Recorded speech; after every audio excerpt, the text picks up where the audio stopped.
Buenas tardes a todos. Hoy, 11 de noviembre del 2025, el Instituto de Estudios Superiores de Ingeniería Educativa agradece su presencia.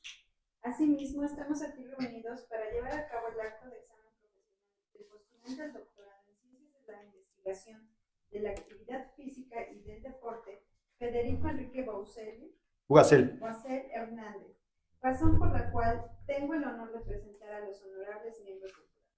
Presidente, Doctor Amado Márquez Méndez. Secretario, Doctor Víctor Gamaliel Alatriste Briceño. Vocal, Doctor Enrique de la Cruz Pérez. Vocal, Doctora Alondra Vargas Martínez. Vocal, Doctor Fernando González Flores. También nos acompaña nuestra máxima autoridad de la Secretaría de Educación Pública, maestro Miguel Valencia Reyes. A todos los presentes sean bienvenidos y cedo la palabra al vocal doctor Enrique de la Cruz. Gracias. Buen día, señor presidente. Le informo que el postulante Federico Enrique Boisel Hernández, habiendo acreditado cada una de sus 16 asignaturas, cursadas durante 1 año 4 meses y no teniendo ningún inconveniente administrativo, se solicita ante la Secretaría de Educación Pública, nuestra máxima autoridad, se sirva autorizar el examen profesional para la presentación de la tesis titulada Comparación del resultado de un plan de entrenamiento de fuerza e hipertrofia específico y la ingesta de 2 diferentes tipos de dieta, una baja en carbohidratos y alta en proteína y otra alta en carbohidratos y baja en proteína, para la ganancia y o mantenimiento de la masa muscular y disminución de los niveles de grasa corporal en fisicoculturistas naturales en el año 2023 en Sendecar. Escuchemos con atención las indicaciones del secretario doctor Víctor Gamaliel Alatriste Briceño. Muy buenos días. El sustentante cuenta con 25 minutos de exposición y 5 minutos para presentar sus conclusiones. Al término de esto, los miembros del jurado realizarán únicamente una pregunta bajo el orden que indique nuestro señor presidente. Habiendo concluido esta ronda de preguntas, el vocal dará la orden para su deliberación. Por tal motivo, todos los presentes deberán salir del aula y a todas las personas que nos acompañan, favor de permanecer en absoluto silencio y colocar su celular en modo vibrador. Recordamos al sustentante que la decisión que tome el honorable jurado es ineludible. Pongamos atención al mensaje que dirige nuestro señor presidente. En mi carácter de presidente de este honorable jurado, insto al sustentante a concentrarse y brindar lo mejor de sí. Estamos conscientes de todo el esfuerzo que has realizado en este proceso académico. Este momento es cumbre de todo tu esfuerzo. Tranquilo y te deseamos mucho. Puede iniciar. Muchas gracias, buenas tardes a todos. Pues bueno, como ya comentaron, nos encontramos en el Instituto de Estudios Superiores de Ingeniería Educativa. Soy el maestro en nutrición deportiva, Federico Enrique Boisel Hernández, y me encuentro frente a ustedes para buscar el título de doctor en Ciencias de la Investigación Física y el Deporte. Quiero agradecer principalmente a mis 2 asesores, el doctor Amado Márquez y el doctor Víctor Gamaliel, por todo el apoyo que me brindaron durante todo este proceso. Sin ellos, pues la realización de todo este trabajo de investigación no hubiera sido posible. Y bueno, igualmente, como comentaban, el título de mi investigación es la comparación del resultado de un plan de entrenamiento de fuerza e hipertrofia específico y la ingesta de 2 tipos de dietas. Una dieta fue baja en carbohidratos y alta en proteína, y otro plan de nutrición fue alto en carbohidratos y bajo en proteína. Esto fue buscando el mantenimiento o el aumento de la masa muscular y la disminución de la grasa corporal en fisicoculturistas naturales en el año 2023 en Sendecar. Y bueno, ¿cuál es nuestro objetivo? El objetivo general va a ser hacer una comparación de este plan de entrenamiento junto con los 2 planes de nutrición diferentes. Nuestro plan específico va a ser encontrar métodos adecuados para hacer una comparación objetiva. No podíamos tomar cualquier valor para hacer esa comparación. Tenían que ser valores objetivos que nos permitieran llegar a conclusiones claras. Igualmente, definir y determinar las razones que tenemos para realizar esta investigación. Y entonces surgió la hipótesis de la investigación, que es si realizamos una adecuada comparación del resultado de un plan de entrenamiento de fuerza e hipertrofia específico y la ingesta de dos diferentes tipos de dietas, como ya mencionamos, una baja en carbohidratos y alta en proteína y otra alta en carbohidratos y baja en proteína, podremos saber cuáles son más efectivos para la ganancia o mantenimiento de la masa muscular, combinado con la disminución en el porcentaje de grasa. Tenemos nuestras variables, las variables independientes, que es el tipo de dieta que va a llevar cada uno de los grupos, y el plan de entrenamiento de fuerza. ¿Por qué son las variables independientes? Porque son las variables que vamos a poder manipular. Las variables dependientes va a ser específicamente la masa muscular y la masa grasa. Por ahí atinadamente mi asesor, el doctor Víctor Gamaliel, me hizo la observación de que no fuera solamente mi variable dependiente la masa libre de grasa, sino la masa muscular. Vi dentro de las revisiones bibliográficas que hice durante mi investigación, por ejemplo, un estudio donde hicieron 4 grupos de control, no les platico todo el artículo para no perder tiempo, pero decía que el grupo que había utilizado esteroides anabólicos o derivados de la testosterona había tenido incrementos en la masa libre de grasa a pesar de no haber hecho nada de ejercicio. Pero ahí el error que vemos es que recordamos que cuando utilizamos testosterona de forma exógena, hay un estímulo en el sistema renina-angiotensina-aldosterona y eso provoca una retención de líquidos, que esto nos podría provocar un aumento de la masa libre de grasa a pesar de no haber un aumento de masa muscular, de tejido contráctil. No hay forma de que haya aumento de tejido contráctil si no hay el estímulo del entrenamiento. Entonces, aquí sí, yo había empezado la investigación con la masa libre de grasa y el doctor Víctor Gamaliel me hizo la observación y pues bueno, con eso logramos que la investigación fuera mucho más objetiva en sus resultados y conclusiones. ¿Cuáles son nuestras variables ajenas? Pues trabajamos con seres humanos al fin y al cabo, entonces, y bueno, no podíamos tenerlos durante la duración de todo mi trabajo, concentrados en un solo lugar, tenían que ir a su casa, tenían que seguir con sus actividades, por lo tanto, pues había la posibilidad de que alguno de los participantes no cumpliera cabalmente con el plan de nutrición y también a lo mejor, pues que no llegaran al gimnasio, a lo mejor por el clima, por el tráfico, alguna enfermedad o quizás cansancio, algún otro factor que impidiera que se cumpliera el plan de entrenamiento o de alimentación al 100%, pero por eso es que acotamos la población, que ahorita lo vamos a ver más adelante. Y bueno, entramos al marco teórico, los conceptos importantes.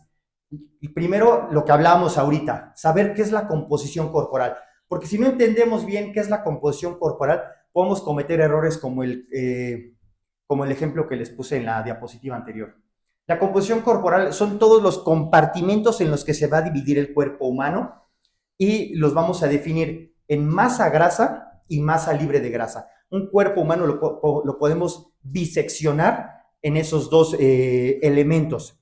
Y la misma masa libre de grasa, que es el tejido metabólicamente activo, lo podemos dividir en masa ósea, masa visceral, sistema tegumentario, que es la piel, vísceras, agua extracelular y masa muscular. Por eso les comentaba que nosotros todavía nos fuimos más adentro, no nada más nos quedamos con este concepto, sino que todavía subdividimos más el cuerpo y obtuvimos la masa muscular de cada uno de los miembros de cada uno de los grupos experimentales. Pero bueno, ¿cómo podemos hacer una bisección del cuerpo humano en personas vivas? Porque bueno, en una persona muerta pues puedes hacer una separación de tejido y a lo mejor pesarlo, pero en una persona viva pues nos vamos a recargar en una ciencia que es la antropometría, que es la ciencia que nos permite hacer las mediciones de los compartimentos del cuerpo humano. ¿Cómo lo vamos a hacer? A través, por ejemplo, de pliegues cutáneos, de circunferencias, de perímetros musculares, midiendo el peso corporal, la envergadura. ¿Y qué nos va a permitir esta ciencia? Nos permite dos cosas en el deporte, tanto saber qué tanta ventaja genética tiene un muchacho, por ejemplo. Tú puedes saber desde muy joven un muchacho para qué tipos de deportes puede ser. Por ejemplo, si tiene una envergadura muy larga, pues seguramente va a ser muy bueno en básquetbol, en voleibol, en handball. En mi rama, por ejemplo, pues medimos qué tan juntos están los huesos ilíacos y qué tan largas son las clavículas, porque en el culturismo se toma mucho en cuenta la forma en B, que le llaman. Entonces, la antropometría nos permite conocer todo este tipo de cosas y también nos permite conocer la composición corporal para poder diagnosticar el estado de salud o fisiológico de una persona, saber qué tanto porcentaje de grasa tiene, si es correcto, si no, tanto para personas sanas o sedentarias, como también para deportistas, para saber si en función a la disciplina deportiva que practicas y si es un deporte en conjunto, a la posición en la que juegas, si cumples con los parámetros de la composición corporal que dicha disciplina requiere. Y bueno, si nos vamos al entrenamiento, en casi todas las disciplinas deportivas, la capacidad que vamos a desarrollar es la fuerza. La fuerza es la capacidad neuromuscular de vencer una resistencia. Y existen muchas vertientes de la fuerza. Fuerza máxima, fuerza resistencia. Y hay una que en el fisicoculturismo nos interesa más, que es la fuerza, la hipertrofia. Es donde va a haber un crecimiento de la fibra muscular. Ahora, hay diferentes tipos de hipertrofia, no nada más es que el músculo crece. Hay dos tipos de hipertrofia, sarcoplasmática y sarcomérica. La sarcoplasmática es, yo les comentaba que existe agua extracelular que está entre la piel y la masa muscular. Cuando hay un desarrollo de masa muscular sarcoplasmática, ese líquido va a ingresar a la célula muscular y de extracelular va a ser líquido intracelular y va a hacer que el músculo se vea como inflado, por llamarlo de alguna manera coloquial. Y el tipo de hipertrofia sarcomérica es aquella en la cual empiezan a haber más fibras contráctiles. Perdón, eso lo logramos con entrenamientos más pesados y visualmente hacen músculos más, en el ámbito culturista decimos más fibrosos, más duros, más densos. Y bueno, tenemos la nutrición, la rama de la nutrición que utilizamos en esta investigación fue la nutrición deportiva y la nutrición periódica, que es aquella en la cual tú vas cambiando el plan de entrenamiento y de nutrición en un tiempo determinado. Hubo una modificación de la composición corporal buscando el aumento o el mantenimiento de la masa muscular, como lo mencionamos. Y bueno, ¿qué es el fisicoculturismo? Hace algunas semanas en el Mister México me entrevistaban afuera de la competencia y me preguntaban, ¿tú crees que el fisicoculturismo es un deporte? Yo les decía, bueno, es que no es una cuestión de creencias, es una cuestión de conceptos. ¿Cuál es el concepto de deporte? Tiene que ser un ejercicio planificado, federado y donde haya un ranking a nivel nacional. Y sabemos que el fisicoculturismo tiene la Federación Mexicana de Fisicoculturismo y Fitness, que está afiliada a la CODEME y a la CONADE, y hay un ranking nacional. Y aparte de la Federación Mexicana, también muchas otras federaciones internacionales que han entrado a nuestro país. Entonces, claro que es un deporte, cumple con todos los requerimientos. Pero yo les explicaba, no porque no haya goles, no haya anotaciones, no haya home runs, no haya quien sea más rápido, significa que no es un deporte. Este tipo de deportes se denominan deportes de arte competitivo, parecido al nado sincronizado, por ejemplo, donde el ganador se designa a través de un jueceo. Y bueno, la nutrición en el fisicoculturismo. Entonces, aquí nos apoyamos de algunos autores, por ejemplo, nos dice aquí un autor que el fisicoculturismo natural se va a fundamentar en la manipulación que hagamos principalmente del plan de entrenamiento y del plan de nutrición. ¿Por qué nos vamos a recargar más en estos dos conceptos? Porque no está permitido el uso de esteroides anabólicos ni de ningún fármaco que no esté autorizado por la WADA. ¿Cómo es que se logra la hipertrofia? Porque, bueno, creo que todo es el eslabón perdido que todos los que vamos al gimnasio buscamos. Necesitamos 3 factores. Tensión mecánica, que es que el peso que vamos a mover sea suficiente.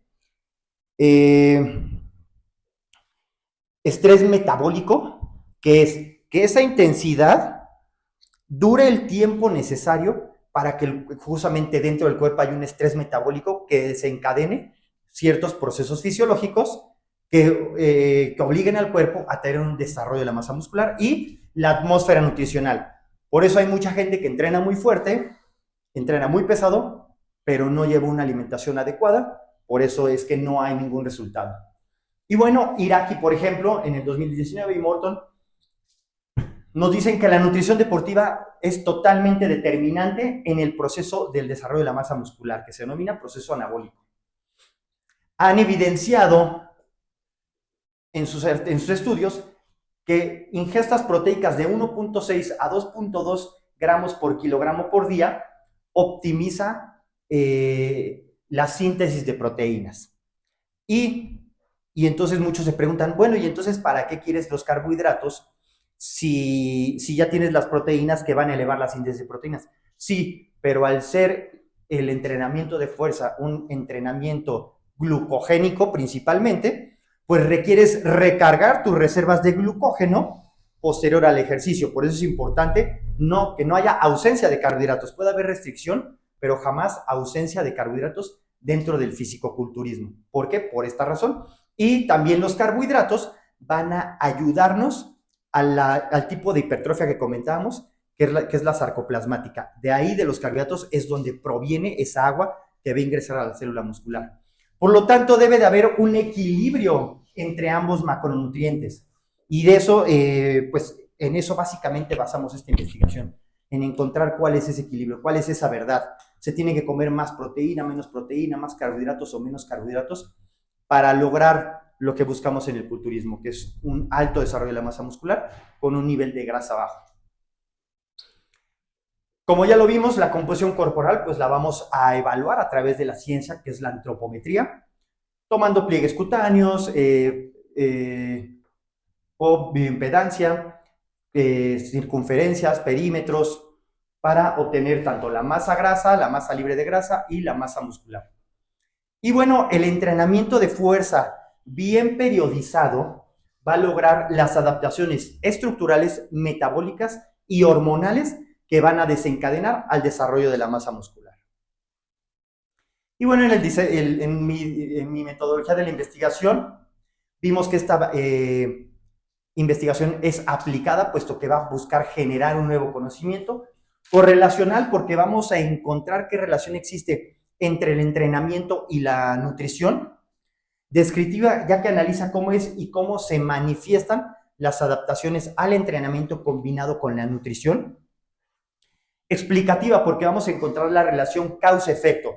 ¿Cuál es nuestra causa? El entrenamiento y la nutrición. El efecto, el desarrollo de la masa muscular y la disminución en el porcentaje de grasa, o sea, en los cambios en la composición corporal graso-muscular. Y también es una investigación longitudinal, puesto que todo nuestro proceso entre el pre-test y el post-test fue durante 12 semanas.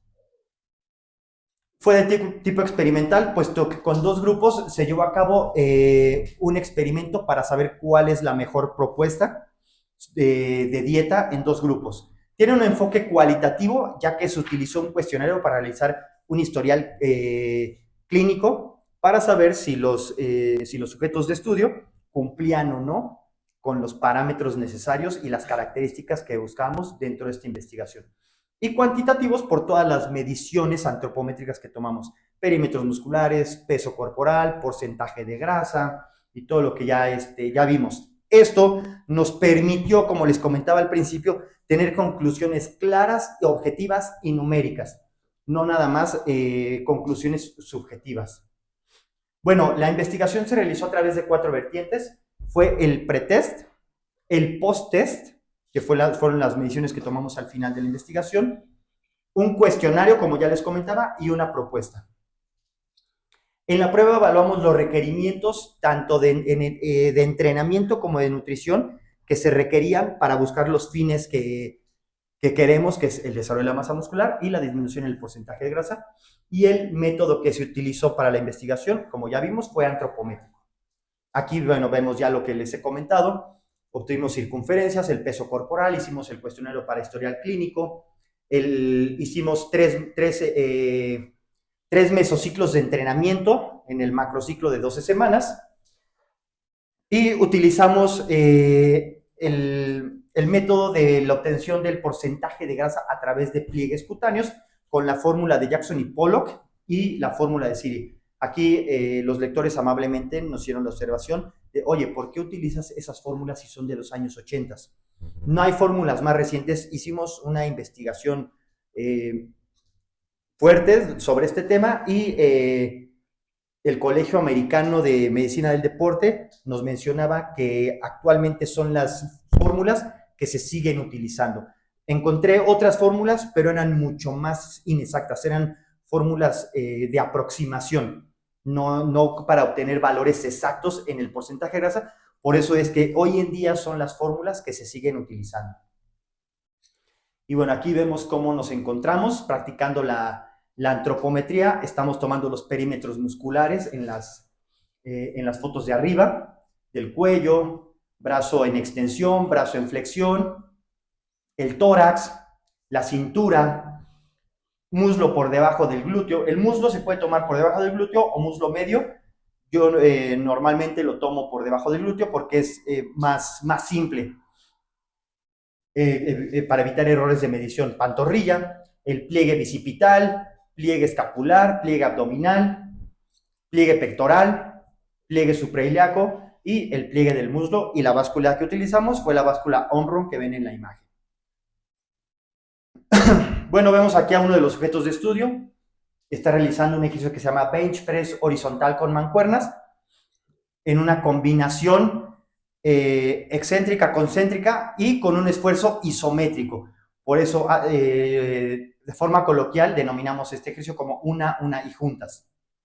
Recordemos que para movimientos del pectoral se hace una aducción lateral de hombro combinado con una extensión de codo. Por eso es que el músculo principal en todas las aducciones laterales de hombro va a ser el pectoral y cuando hay una extensión del codo siempre se va a involucrar el tríceps.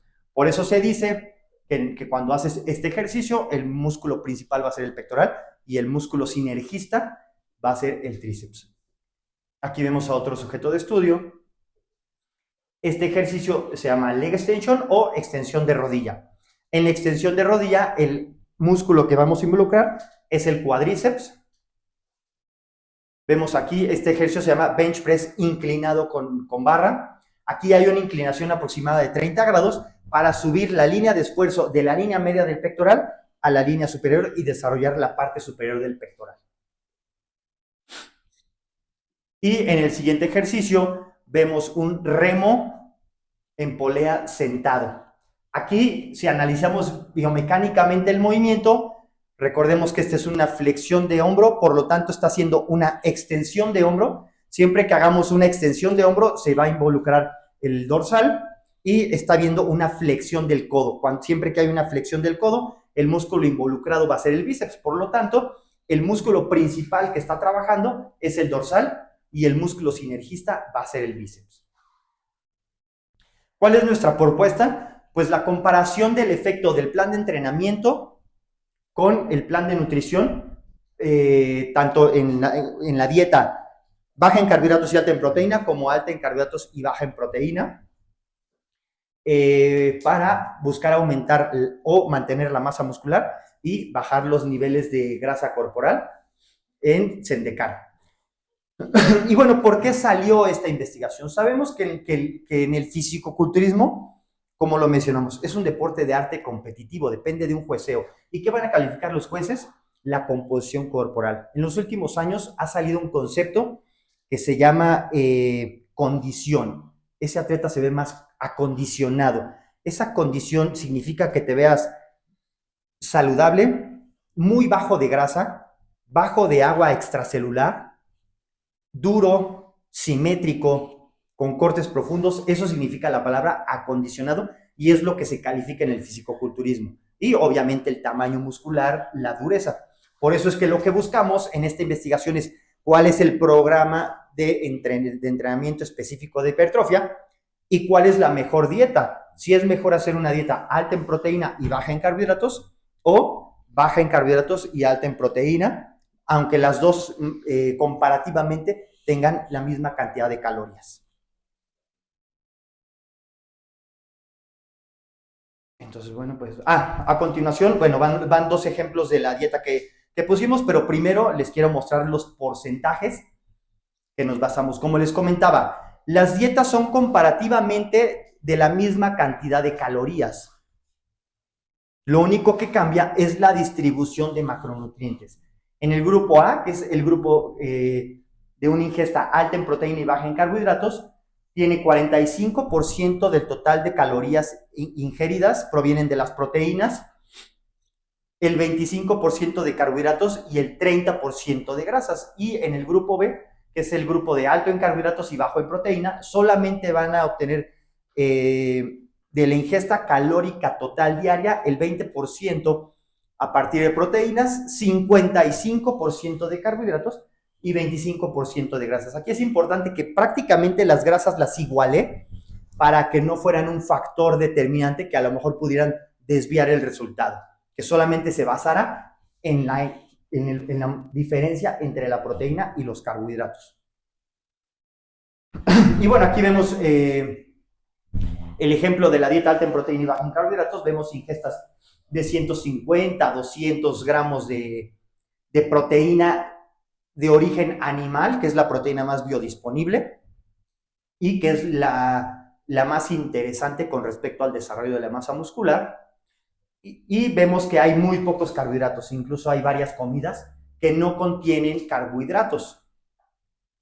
Como les comentaba al principio, no se buscó una dieta cero carbohidratos. ¿Por qué? Porque en deportistas está contraindicada por la resíntesis glucogénica que es necesaria previo y sobre todo posterior al entrenamiento de la fuerza. Por eso es que se hizo un plan bajo en carbohidratos y no sin carbohidratos. Y esta es la dieta alta en carbohidratos y baja en proteína. Vemos las porciones de proteína. Aquí, por ejemplo, en esta dieta pues hay 35 gramos, realmente no es nada. Aquí en esta comida 40 gramos, 35 gramos, realmente son ingestas de proteína muy bajas, pero vemos las ingestas de carbohidratos, 2 tazas de papa, 1 taza de arroz, frijoles, pasta, camote, y tiene carbohidratos en todas las comidas. Durante todo el día tiene una ingesta de carbohidratos. Y bueno, aquí vemos el ejemplo de los 3 mesociclos de entrenamiento los cuales conformaron nuestro macrociclo de entrenamiento de 12 semanas. Vemos aquí el primer mesociclo. En todo buscamos intensidades del 85% más o menos, que sacaran de 6, 8 repeticiones. Y en el último mesociclo bajamos un poco la intensidad para buscar también una recuperación articular, que no fuera a haber alguna lesión. Entonces, en los primeros 2 mesociclos fue un volumen moderado, pero con una intensidad alta. Y en el último mesociclo bajamos un poco la intensidad para tener un periodo de recuperación y de descarga articular. Y bueno, ¿cómo se dividió en nuestra investigación? Nuestro cronograma de actividades. Primero hicimos una revisión bibliográfica y nos planteamos el problema en enero y febrero del 2023. Hicimos un diseño metodológico en marzo del 2023. Hicimos nuestra selección de la muestra en abril del 2023. Aplicamos el programa de entrenamiento y de alimentación durante 12 semanas, que fue mayo, junio y julio. En agosto aplicamos el post-test. En septiembre y octubre redactamos y presentamos los resultados. Y en noviembre del 2025 nos encontramos aquí defendiendo y publicando ante ustedes esta tesis doctoral. Me quedan 5 minutos. Sí. Y bueno, aquí lo que platicábamos del post-test, que bueno, me lo adelanto porque ya lo vimos. Nuestra población fueron fisicoculturistas. ¿Por qué? Porque necesitamos gente que fuera aplicada en la actividad deportiva para que hubiera menos probabilidades de que hubiera alguna falla tanto en su entrenamiento como en su alimentación y que tuvieran más de 5 años de experiencia. Vemos aquí los resultados, la masa muscular, la media, la desviación estándar, que significa qué tanto se movieron los valores entre uno y otro, entre las medias de cada uno de los valores. vemos la D de Cohen, que lo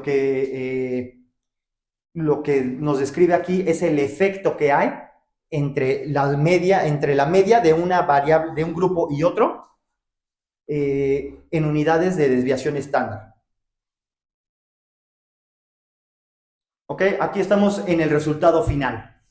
El grupo A, que fue el grupo bajo en carbohidratos y alto en proteína, tuvo una disminución de 2.36 kilos de grasa contra solamente 1.28 kilos de pérdida de grasa corporal en el grupo B, que fue el grupo que estuvo alto en carbohidratos y bajo en proteína. Y en el grupo alto en proteína y bajo en carbohidratos, que es el grupo A, tuvimos un aumento de casi 800 gramos de masa muscular, mientras que el grupo B prácticamente no tuvo aumento de masa muscular.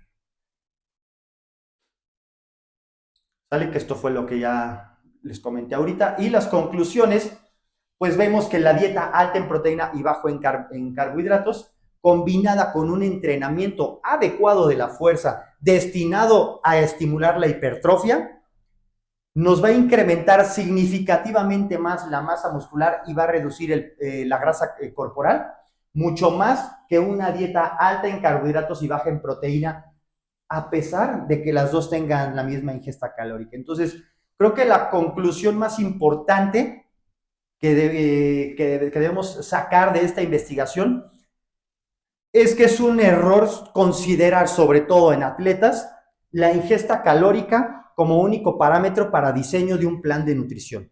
Tenemos que ir más profundo, más adentro, tenemos que también tomar en cuenta la distribución de macronutrientes. Quizás en otro tipo de poblaciones, en personas sedentarias, quizás podría funcionar, pero no en deportistas y menos deportistas que buscan el incremento de la masa muscular.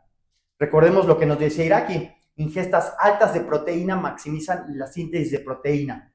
Valenzuela nos dice que el volumen y la intensidad del entrenamiento de la fuerza, junto con la manipulación dietética, son los factores decisivos para poder desarrollar el tejido muscular.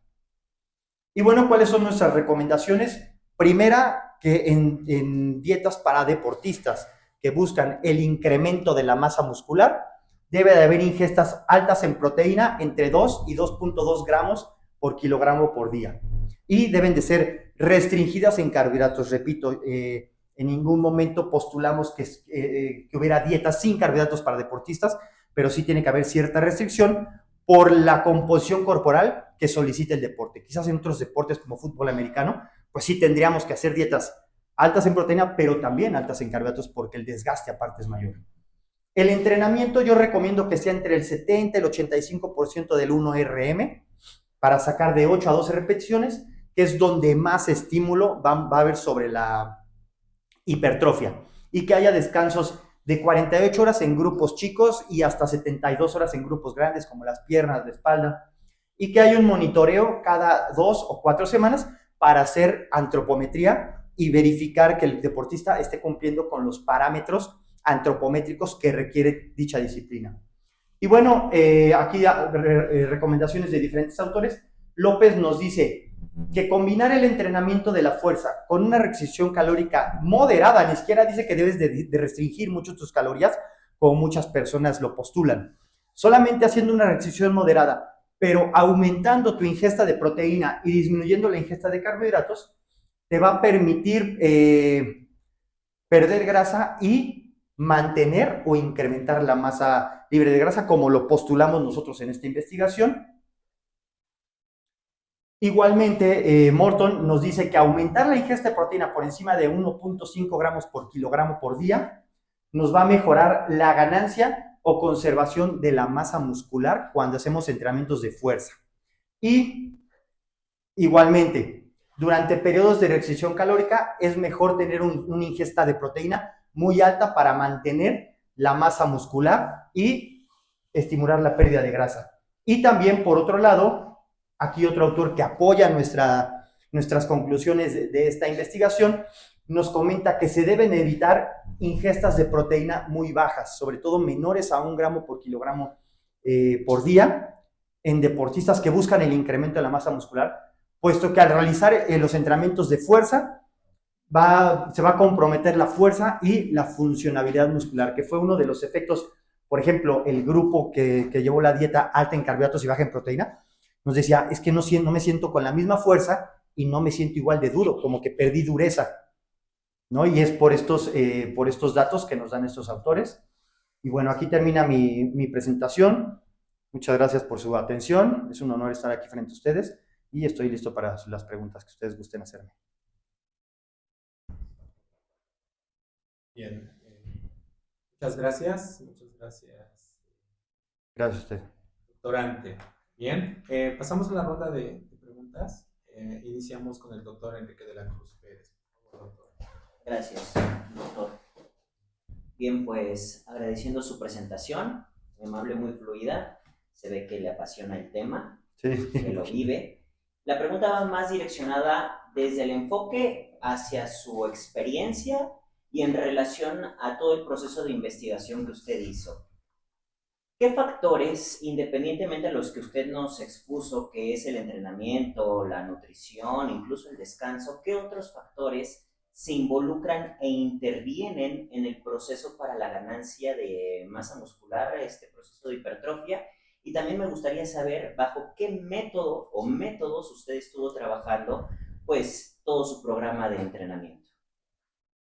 Pues básicamente esos son los tres factores que van a definir el desarrollo de la masa muscular: el entrenamiento, la alimentación y el descanso. Ahora, puede haber factores externos como la suplementación o en otros grupos de estudio o en otros grupos poblacionales como el uso de esteroides anabólicos. Yo a algunos pacientes les comento cuando tienen algunos la inquietud de utilizar este tipo de medicamentos, les digo, es que tú estás topado por tu genética.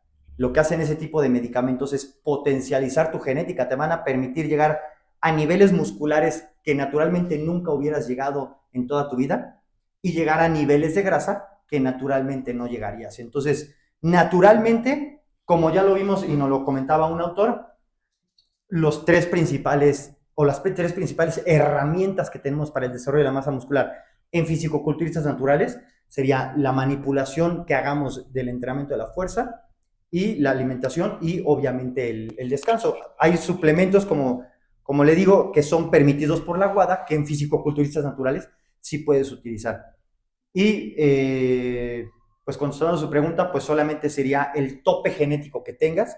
Habrá personas que genéticamente puedan ganar un Mister México, habrá personas que genéticamente puedan llegar a un Mister Olimpia y habrá personas muy pocas que genéticamente puedan llegar a ganar un Mister Olimpia, pero no la persona que más se esfuerce va a ser el que más lejos va a llegar en el fisicoculturismo. Desgraciadamente, todos tenemos un techo con el que ya nacimos y de ahí ya no vas a pasar, incluso aunque llegues a utilizar testosteronas o derivados, tu genética va a llegar hasta cierto límite. Entonces, ahora sí que la frase que dicen de tú échale ganas y vas a llegar hasta donde tú te lo propongas en el fisicoculturismo, desgraciadamente por la variable de la genética no existe. Y en la forma de entrenamiento, yo, como les comentaba, yo recomiendo intensidades del 75 al 85%, más o menos siempre andar entre 8 y 12 repeticiones, para que sea una intensidad alta. ¿Por qué?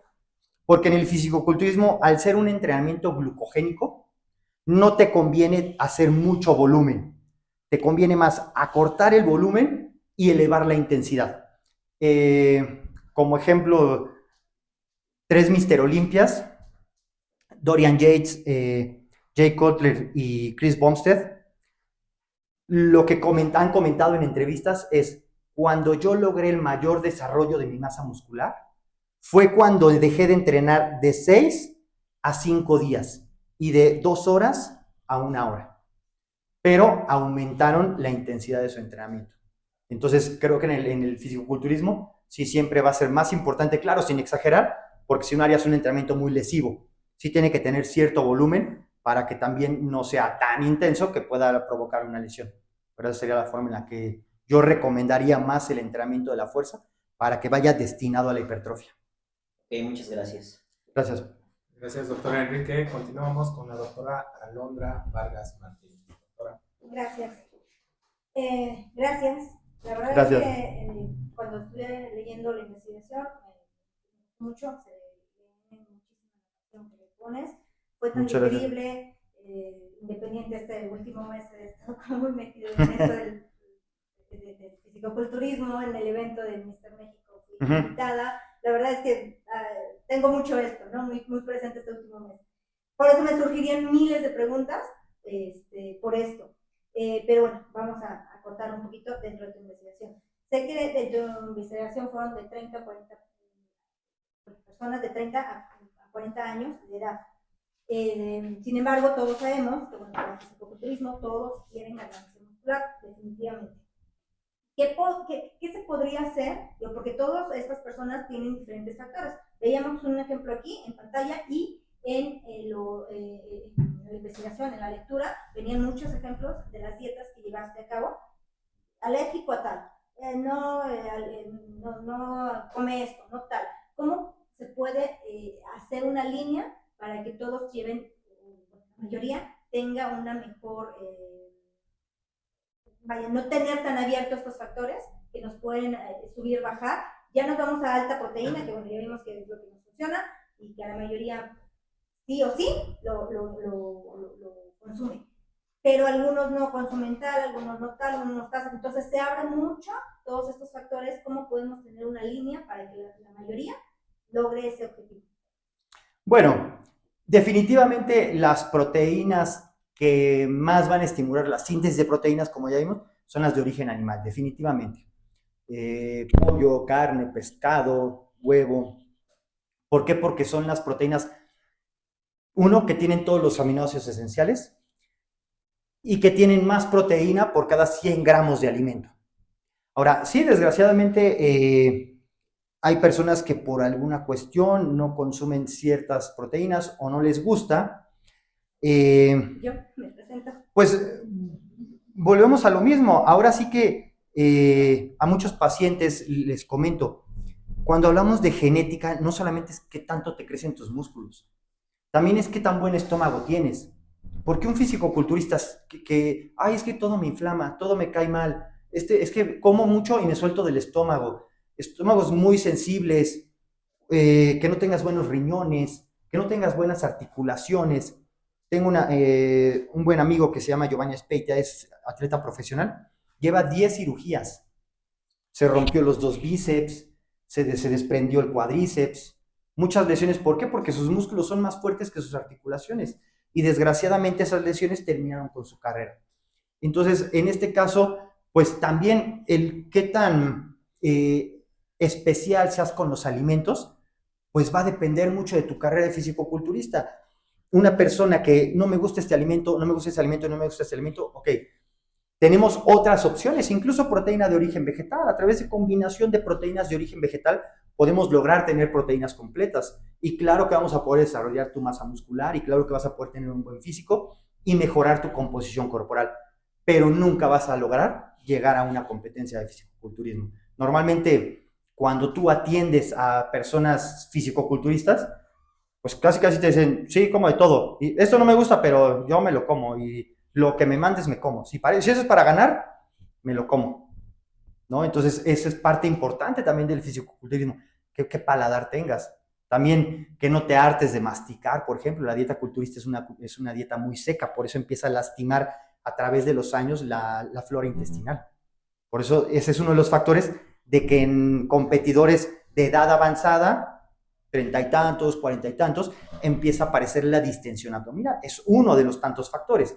También los factores hormonales, claro, van afectando, pero sí, la dieta tan seca, pues te va irritando la flora intestinal. E igualmente, es que a mí no me gusta la comida muy seca. No seas fisicoculturista, ¿no? De definitiva, las proteínas pues animales que más nos van a ayudar al desarrollo de la masa muscular, pues sí, son secas. Y más la dieta de precompetencia, donde quitas pues prácticamente todos los carbohidratos y todas las grasas. A lo mejor una pechuga con aguacate remoja un poquito más, pero ya sin el aguacate parece chicle. Okay. No voy a participar entonces. Gracias. Gracias. Gracias, doctora. Seguimos con el doctor Fernando González Lueva. Bueno, pues antes que nada, te felicito, te conozco desde la licenciatura, ya dando clases varios años atrás, ¿no? Pues bueno, en cuestión a lo que es la investigación, la verdad es que sí me parece muy útil dentro del ámbito, ustedes estamos en el mismo medio. Eh, ¿Podrías tomar en cuenta también, pregunta nada más, la parte de los somatotipos? Sí, claro. Sobre todo es importante el somatotipo para saber el abordaje que vas a hacer con el paciente, tanto a nivel de entrenamiento como a nivel nutricional. Y también va a depender de sobre qué categoría va a ser más conveniente que compita. Un paciente ectomorfo que te diga quiero competir en categoría open, no lo vas a lograr. Me pasa mucho con chicas, son de somatotipo ectomorfo, me dicen, oye, es que yo quiero wellness, me gustan las caderas, y yo quiero unas piernotas, pesas 48 kilos, no vas a llegar. O sea, pero es que yo quiero, te vas a tardar 10 años en lograr ese aspecto, cuando va a llegar una chica que nació con piernas y con caderas y en un año te va a ganar.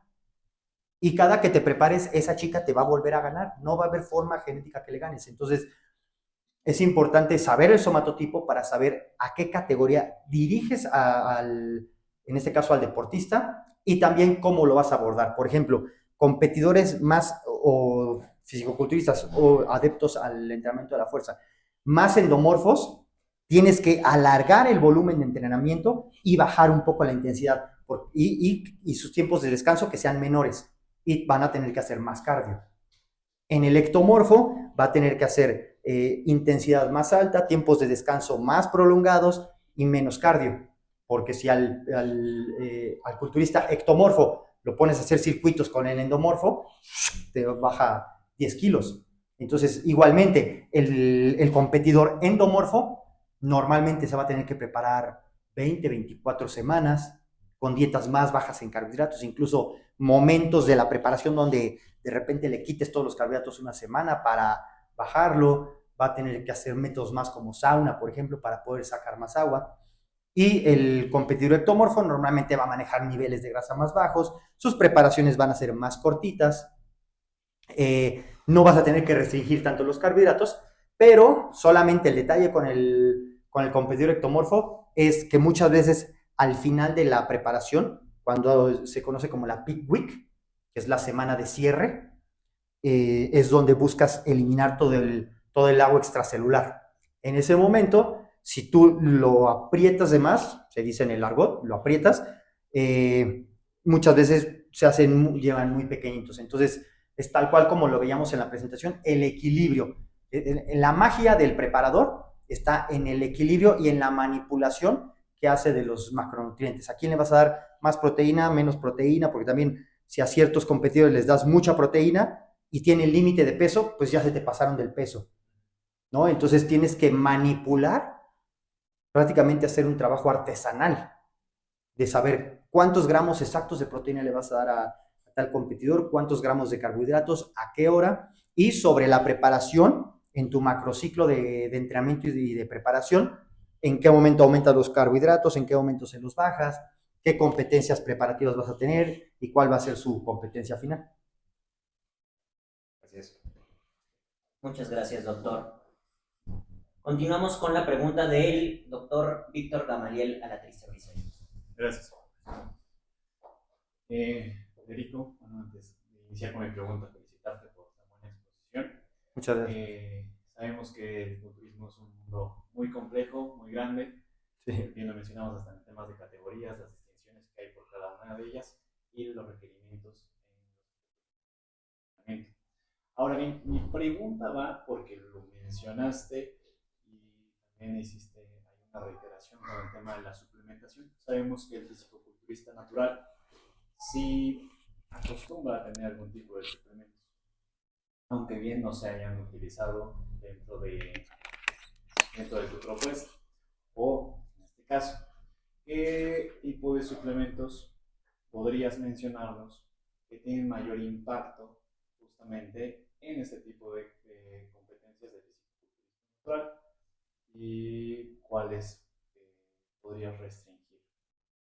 Definitivamente el fisicoculturismo natural está regido por la lista de la WADA.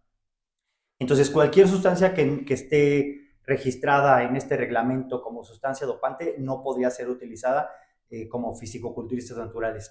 Diuréticos, sobre todo se utilizan mucho al final, justo en la que comento en la Peak Week, para eliminar esa agua extracelular. Están prohibidos los diuréticos en el caso de fisicoculturistas naturales, el uso de esteroides anabólicos. Están muy de moda ahorita los péptidos, que no hay mucha fundamentación científica, pero hay atletas que los están usando, por lo tanto ya la WADA ya los incluyó.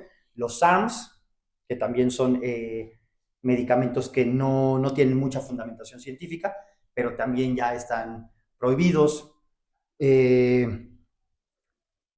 Incluso algunos suplementos como los prohormonales, el Tribulus terrestris está prohibido, todos los la androstenediol y la androstenediona, a partir de Mike Maguire, que hacía los home runs y que comentó que utilizaba este tipo de suplementos, pues también están prohibidos. Suplementos que sí puedes utilizar, pues proteína, mucho la creatina, que, de hecho, fisicoculturistas y prácticamente todas las disciplinas deportivas donde hay esfuerzos explosivos, todos utilizan creatina, aminoácidos esenciales, aminoácidos de cadena ramificada, carnitina, incluso la cafeína hasta ciertas dosis también está permitida. Pero básicamente pues son los suplementos en los que nos recargamos para mejorar tanto el rendimiento del fisicoculturista natural como también para lograr una recuperación más óptima y rápida post-entrenamiento o post-competencia también. Gracias. Gracias. Continuamos con la pregunta del doctor Amado Márquez.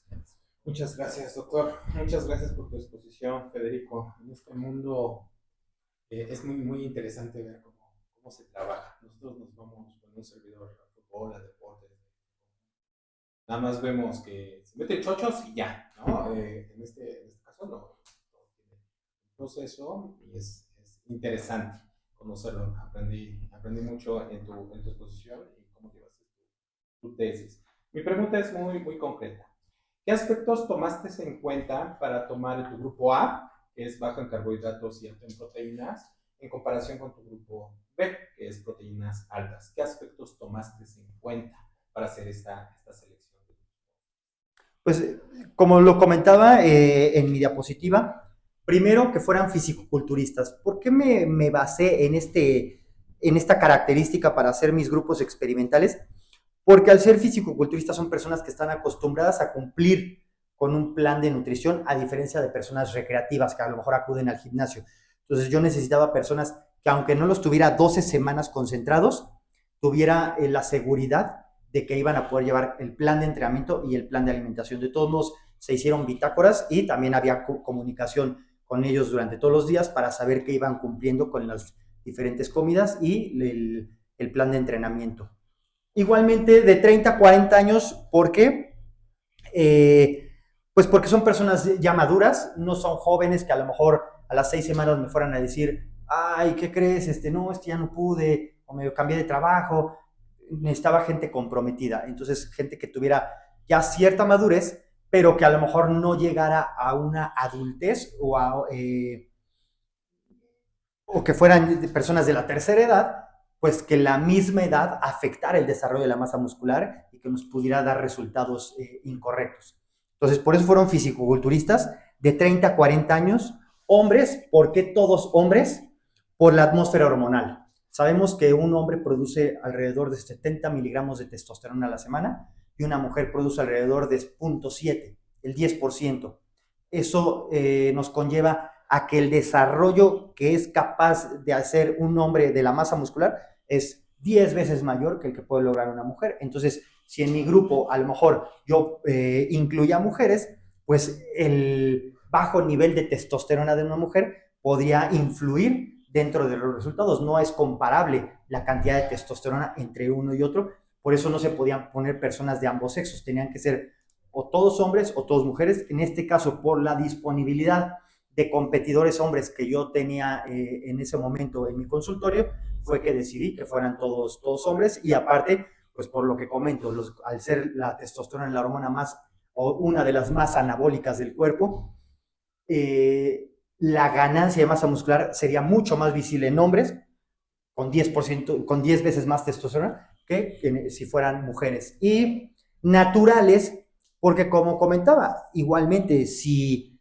alguno o algunos o todos los integrantes de los grupos de estudio utilizaran esteroides, entonces quizás podríamos tener un resultado inadecuado. ¿Por qué? Porque a lo mejor una dieta que no te podría haber desarrollado tanta masa muscular, te la podría desarrollar por el uso de esteroides. Entonces, por eso tenían que ser fisicoculturistas, para que fueran como más aplicados, de 30 a 40 años, para que fueran más comprometidos, naturales, para que no hubiera como variable ajena el uso de los esteroides, y hombres, por lo que le comento de los niveles de testosterona, que fueran equiparables en todos. Gracias. Gracias.